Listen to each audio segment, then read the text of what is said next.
انسان جس دنیا میں جی رہا ہے وہ تضادات کی دنیا ہے۔ ایک طرف یہاں ہوا، پانی، خوراک اور دیگر بہت سے غیر معمولی انتظامات ہیں جو زندگی فراہم کرنے اور اسے برقرار رکھنے کے لیے ضروری ہیں۔ دوسری طرف جنگ و فساد ہے، قتل و غارت گری ہے، معذوری اور بیماری ہے۔ یہاں ایک طرف انسان ہے جو مرنا نہیں چاہتا، نعمتوں میں جینا چاہتا ہے، حسن و جمال اور لذت و سرور کا دلدادہ ہے، سب سے بڑھ کر خیر و شر کا شعور رکھتا ہے۔ دوسری طرف یہی انسان مرنے پر مجبور ہے، محرومی اور مایوسی کا شکار ہے، یکسانیت اور بوریت کے ہاتھوں پریشان ہے، اچھوں کے ساتھ برا اور بروں کے ساتھ اچھا ہوتے ہوئے دیکھنے پر مجبور ہے۔ تضادات کی اس دنیا میں اگر آسمانی رہنمائی نہ ہو تو اس دھرتی پر انسان کی کہانی سے زیادہ بے معنی کہانی کوئی نہیں۔ انسان کی کہانی میں آج ہم دو ایسے ابتدائی انسانوں کو دیکھیں گے جن میں سے ایک نے اس کہانی کو آسمانی رہنمائی کے ساتھ اور دوسرے نے اس کے بغیر دیکھا، اور یوں قیامت تک آنے والے انسانوں کے لیے بہترین اور بدترین رویے کا نمونہ قائم کر گئے۔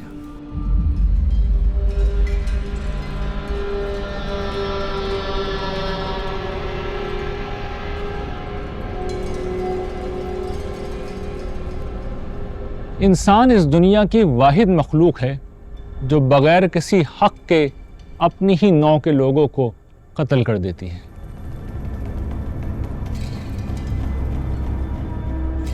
ایسے قاتل بارہا قانون کی دسترس سے باہر رہتے ہیں، اور ان مجرموں کو کبھی انسانی عدالت سزا سنا بھی دے تو مقتول اور اس کے گھر والوں کو پہنچنے والے نقصان کی تلافی کیسے ہو سکتی ہے؟ یہ سزا نہ مقتول کو زندہ کر سکتی ہے اور نہ اس کے بچوں کو ان کا باپ لوٹا سکتی ہے۔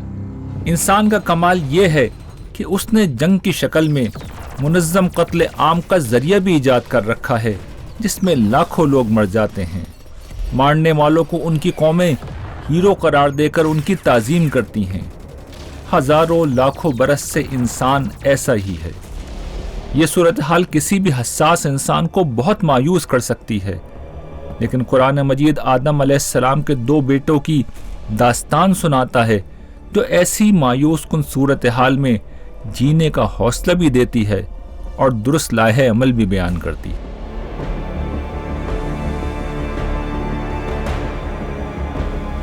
یہ واقعہ ان دونوں کا اللہ تعالیٰ کے حضور قربانی پیش کرنے کا ہے، اس لیے آگے بڑھنے سے قبل قربانی کو سمجھنا ضروری ہے۔ انسانی دنیا پہلے ہی دن سے ایک بنیادی اصول پر چل رہی ہے۔ دنیا میں وسائل محدود ہیں، اور جو ہیں وہ بھی غیر مساوی طور پر لوگوں کے درمیان میں تقسیم ہو جاتے ہیں۔ یہاں کچھ لوگوں کو زیادہ ملتا ہے اور کچھ لوگوں کو کم۔ قرآن مجید کے مطابق اللہ تعالیٰ نے یہ صورتحال جن وجوہات کی بنا پر پیدا کی ہے، ان میں سے ایک یہ ہے کہ جن کو زیادہ ملا ہے ان کو یہ امتحان دیا جائے کہ وہ اللہ کی رضا کے لیے اپنا مال دوسروں کو دیتے ہیں یا بے حس بنے رہتے ہیں، اور جن کو کم ملا ہے وہ صبر و برداشت سے کام لیتے ہیں یا ظلم و حق تلفی کے ذریعے سے مال میں اضافے کی کوشش کرتے ہیں۔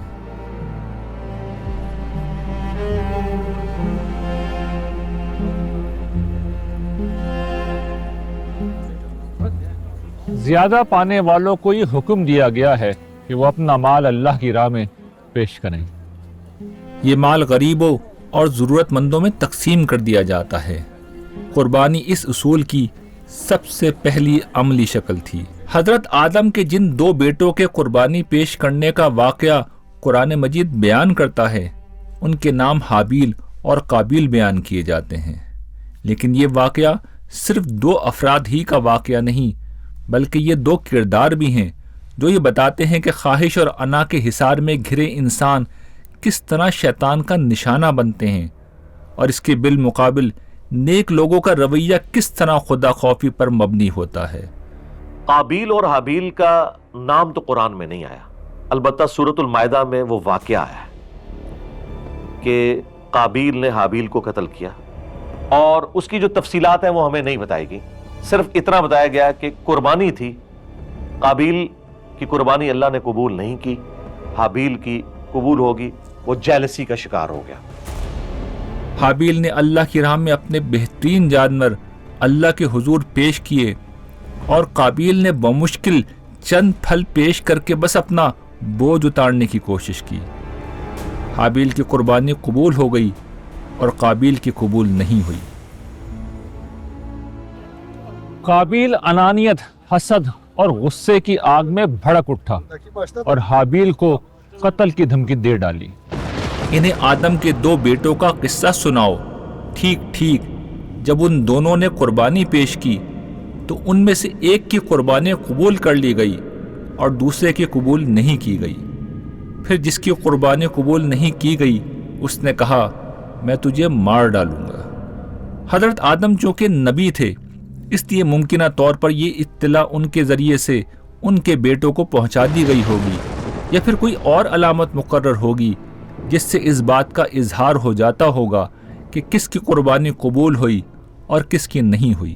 اس اطلاع کا مقصد غالباً یہ تھا کہ جن لوگوں نے زیادہ جذبے اور خوش دلی سے اپنا مال اللہ کے لیے خرچ کیا ہے، لوگ ان کی پیروی میں زیادہ سے زیادہ مال اللہ کے حضور پیش کریں، اور اس طرح محروم انسانوں کی مدد کا جذبہ عام ہو۔ مگر اس کا ایک دوسرا نتیجہ وہ بھی تھا جو شیطان کے معاملے میں نکلا تھا کہ آدم علیہ السلام کی برتری نے اس کی انا کو مجروح کیا اور وہ سرکشی و بغاوت پر آمادہ ہو گیا تھا۔ اسی شیطان نے اپنا زہر قابیل کے اندر الٹ دیا، اور اس نے اپنے اخلاص اور عمل کی کمی کو دیکھنے کے بجائے حابیل کی قبولیت کو اپنی تذلیل سمجھا اور حسد میں آ کر اس کے قتل پر آمادہ ہو گیا۔ قابیل کی دھمکی پر حابیل نے اسے جو جواب دیا وہ بڑا عارفانہ تھا۔ اللہ تو اپنے انہی بندوں کی قربانی قبول کرتا ہے جو اس سے ڈرنے والے ہوں۔ حابیل کی یہ بات بہت سلیقے کے ساتھ قابیل کو توجہ دلانے کا عمل تھا کہ اللہ تعالیٰ کی ذات ہر فیصلہ عدل اور میرٹ پر کرتی ہے۔ حابیل کی قربانی گر قبول ہوئی تو اس کی وجہ یہ تھی کہ اس کے پیش نظر خالص اللہ کی رضا اور اس کی قربت کا حصول تھا۔ چنانچہ قابیل کو حسد کرنے کے بجائے اپنے اندر یہ بس پیدا کرنا چاہیے۔ اس کے ساتھ حابیل نے یہ بھی کہا کہ تمہارا ارادہ بد جاننے کے باوجود میں پہل نہیں کروں گا۔ ہاں، اپنے تحفظ میں تمہیں جواب دیتے ہوئے جو نقصان تمہیں ہوگا اس کی ذمہ داری سر تسر تم پر ہوگی کہ تم نے خود بھی ظلم کیا اور مجھے بھی جواب دینے پر مجبور کیا۔ اس کے بعد تمہارا انجام جہنم ہوگا۔ حابیل نے کہا تم مجھے قتل کرنے کے لیے اپنا ہاتھ مجھ پر اٹھاؤ گے تو بھی میں تمہارے قتل کے لیے تم پر اپنا ہاتھ اٹھانے والا نہیں ہوں۔ میں اللہ رب العالمین سے ڈرتا ہوں۔ میں چاہتا ہوں کہ تم نے میرے قتل کا ارادہ کر لیا ہے تو اپنے اور میرے گناہ کا بار تم ہی لے جاؤ اور دوستی بن کر رہو۔ اس طرح کے ظالموں کی یہی سزا ہے۔ حابیل کی ان باتوں نے قابیل کے اندر کے شیطان کو ڈگمگا دیا، اس لیے کہ اسے یہ معلوم تھا کہ حابیل کی قربانی اس کے تقوی کی وجہ سے قبول ہوئی ہے، اور اصل قصوروار کوئی اور نہیں، خود قابیل ہے۔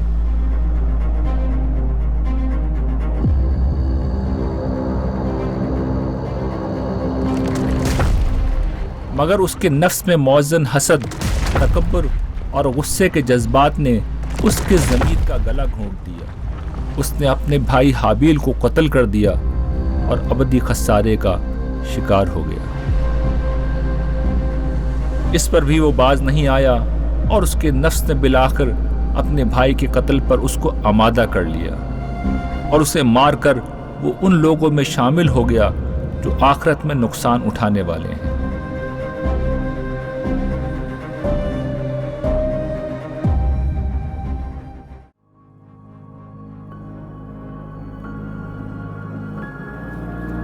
اس واقعے سے ہمیں یہ معلوم ہوتا ہے کہ جب کوئی شخص برائی کی راہ پر چل پڑتا ہے تو اس پر برائی کے راستے مزید کھول دیے جاتے ہیں۔ دوسرے مقامات پر قرآن مجید نے اس بات کو اس طرح بیان کیا ہے کہ ان لوگوں کو شیطان کے حوالے کر دیا جاتا ہے اور پھر وہی ان کی رہنمائی کرتا ہے۔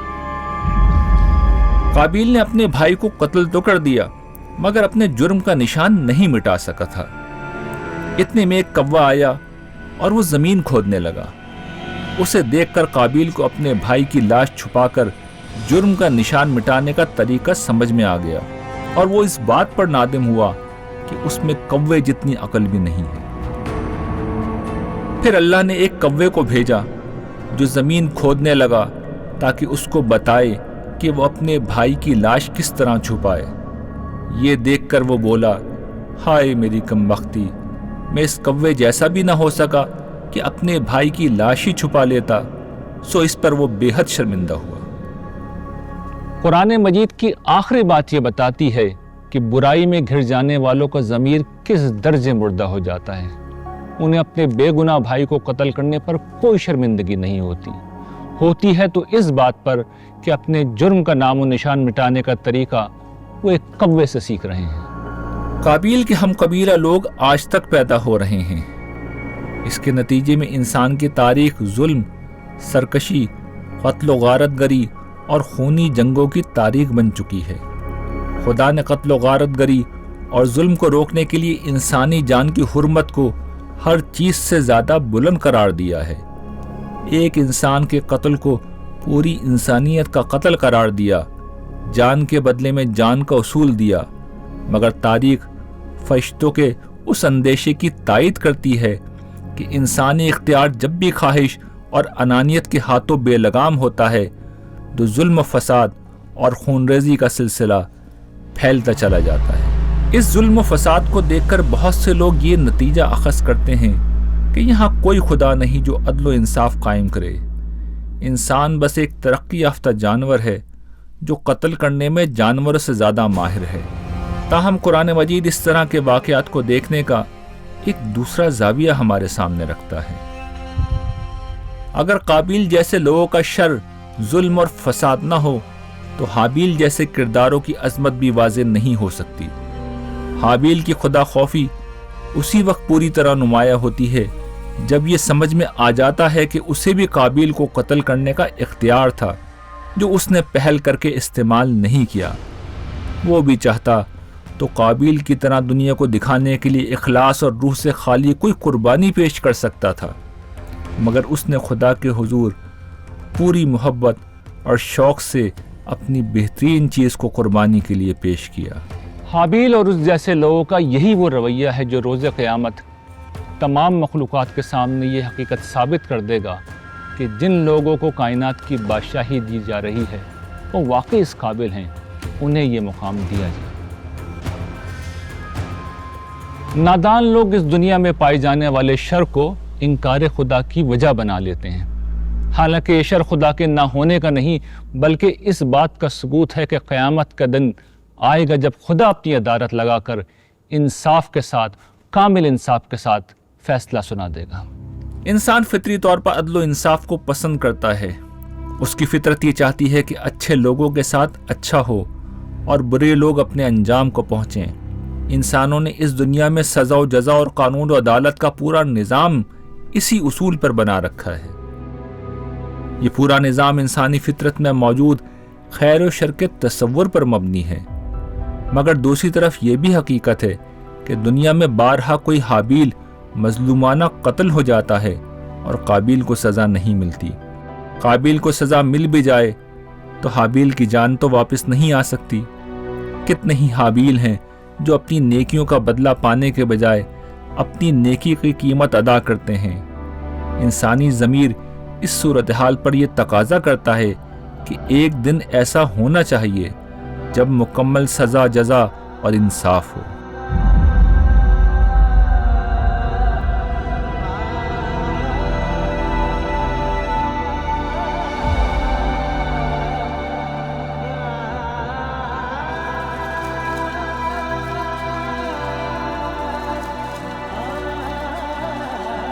یہ میرے جوان بھانجے عبدالسمیع کی قبر ہے۔ اسے اسکوٹر چلاتے ہوئے پیچھے سے آنے والی ایک گاڑی نے ٹکر ماری، وہ سڑک پر گرا اور ایک ٹرک والا بغیر رکے اس کے اوپر سے گزر گیا۔ عبدالسمیع موقع ہی پر جاں بحق ہو گیا، جبکہ ٹرک ڈرائیور اور گاڑی والا دونوں فرار ہو گئے۔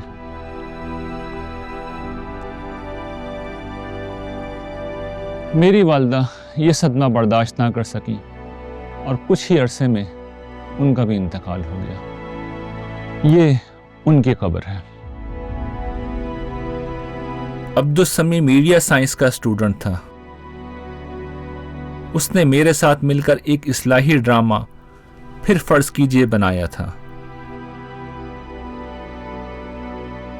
میرا ارادہ تھا کہ اس کی تعلیم مکمل ہو جائے گی تو ہم مل کر ایسے بہت سے کام کریں گے۔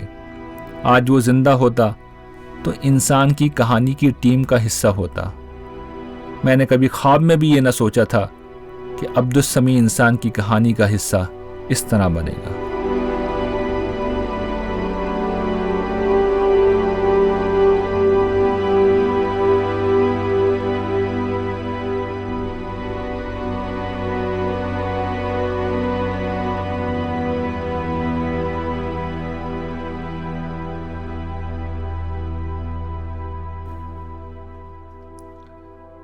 جو کچھ عبدالسمیع کے ساتھ ہوا وہ ہم میں سے بیشتر لوگوں کے ساتھ نہیں ہوتا، مگر ہمارے علم اور مشاہدے میں عبدالسمیع جیسا کوئی نہ کوئی ضرور ہوتا ہے۔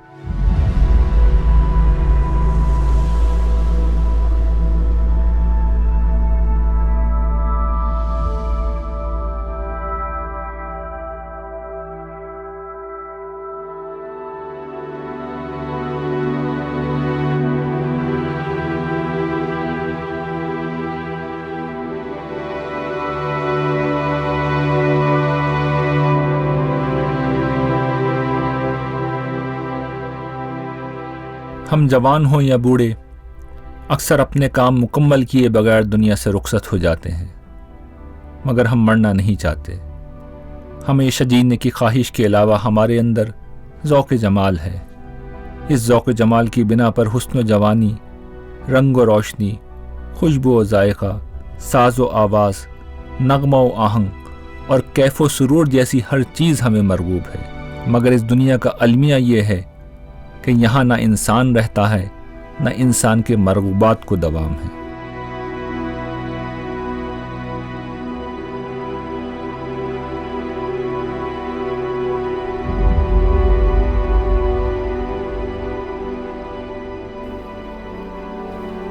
فطرت انسانی کی اسی طلب کے جواب میں قرآن مجید آتا ہے اور انسانی المیہ کو امید سے بدل دیتا ہے۔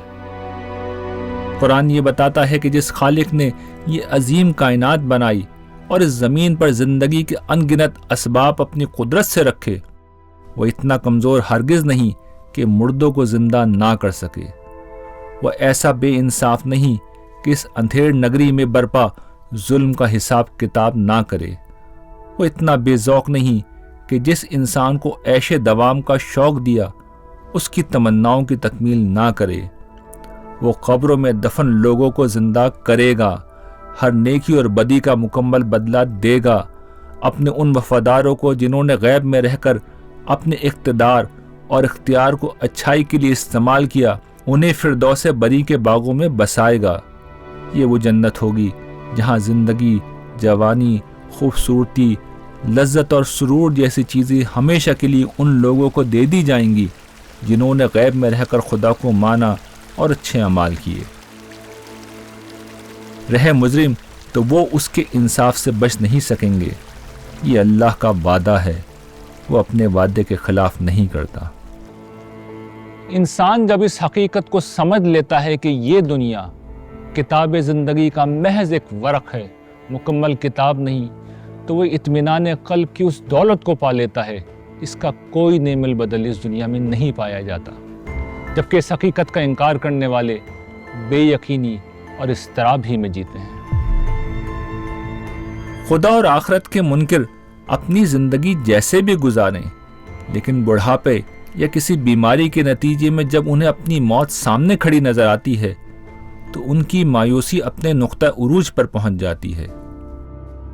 ایسے میں انسان لاکھ جھوٹے سہاروں اور لایانی فلسفوں کی پناہ تلاش کرے احساس کا یہ تیر اس کی روح کے اندر پیوست رہتا ہے کہ وہ فنا کے گھاٹ اتر رہا ہے اور موت کے اس اندھیرے کے بعد امید اور زندگی کی کوئی کرن باقی نہیں، جبکہ ایمان والے موت کے وقت ایئرپورٹ کے ڈپارچر لاؤنج میں بیٹھے اس شخص کی مانند ہوتے ہیں جو طویل سفر کے بعد اپنے گھر لوٹ رہا ہو اور آنے والے لمحوں کے تصور سے سرشار ہو۔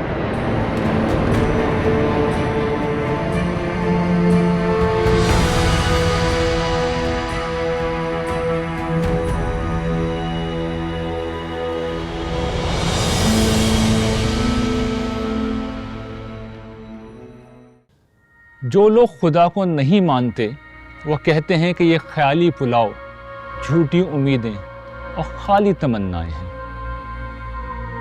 انسان کی کہانی میں ہم دیکھیں گے کہ ایسا ہرگز نہیں ہے۔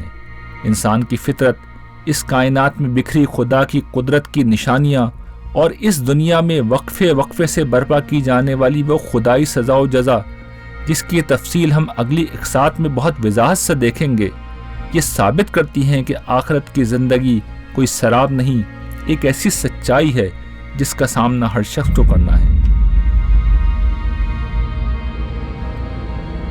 زمانی ترتیب کے لحاظ سے قرآن مجید حضرت آدم اور ان کے بیٹوں کے بعد حضرت نوح علیہ السلام کی قوم کا ذکر کرتا ہے۔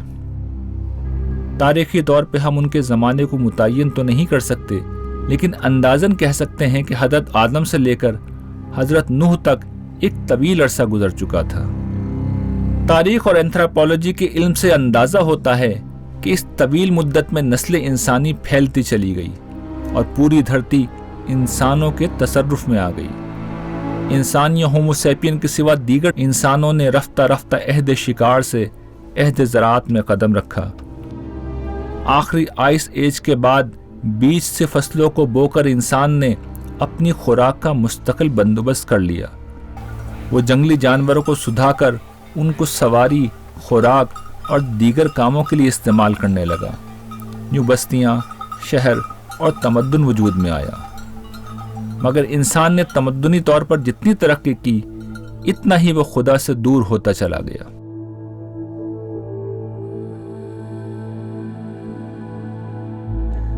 شیطان کا چیلنج یہ تھا کہ انسان اپنے رب کا شکر گزار نہیں بنے گا۔ تاریخ کے صفحات گواہ ہیں کہ انسانوں کے پاس جس قدر نعمتیں بڑھیں، اتنی ہی زیادہ وہ اپنے رب کی ناشکری کرتے چلے گئے۔ نعمتوں کی کثرت اور تمدن کے فروغ کے ساتھ شرک بھی دنیا بھر میں پھیلتا رہا۔ شرک ناشکرے پن کی سب سے بڑی قسم ہے، جس میں لوگ خدا کو مانتے تو تھے مگر اس کے ساتھ دوسروں کو خدائی میں شریک کر کے اپنی محبت اور پرستش کا رخ ان کی طرف موڑ دیتے تھے۔ اس بدترین جرم پر متنبع کرنے کے لیے ہر گروہ میں انبیاء کو بھیج کر ان کی رہنمائی کا بندوبست کیا جاتا رہا۔ تاہم قرآن مجید میں حضرت آدم اور حضرت نوح کے درمیانی عرصے کے ایک ہی پیغمبر حضرت ادریس کا ذکر آیا ہے، لیکن ان کے تفصیلی حالات بیان نہیں ہوئے۔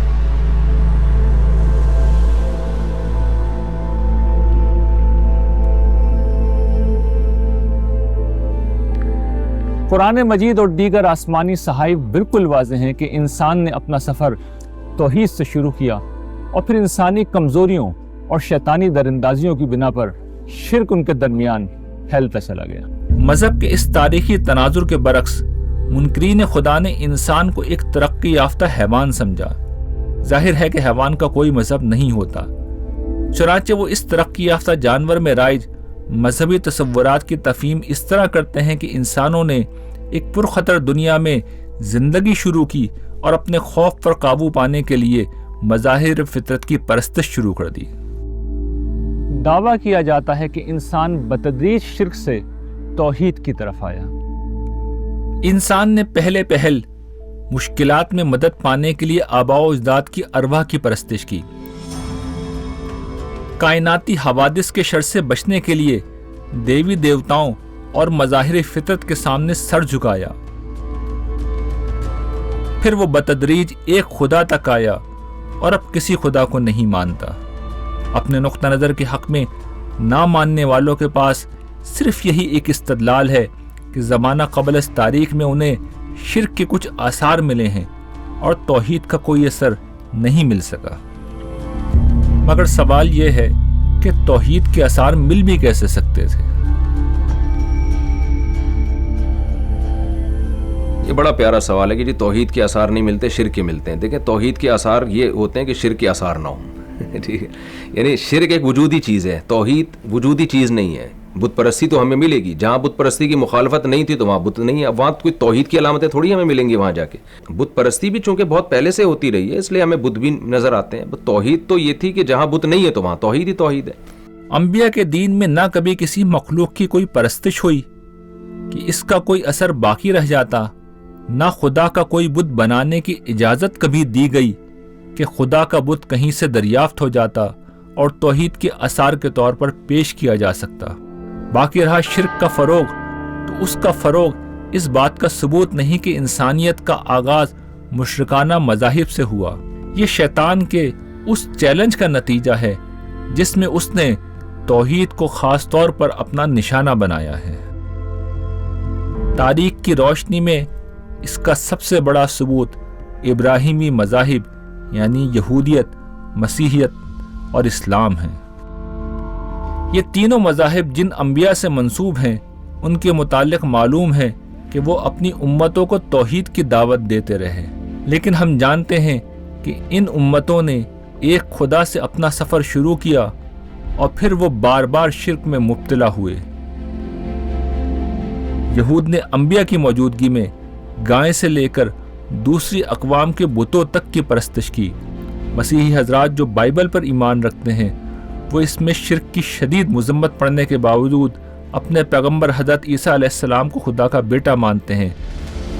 مسلمان اہل قرآن ہونے کے باوجود جن جن مشرکانہ اوہام اور اعمال کا شکار ہیں وہ ایک معلوم حقیقت ہے۔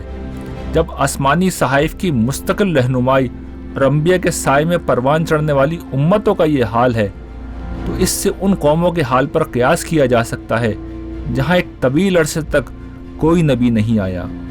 ان کے ہاں شرک کہیں زیادہ پھیلا ہوگا اور اسی کے آثار قدیم تہذیبوں کے ملبے میں مل جاتے ہیں۔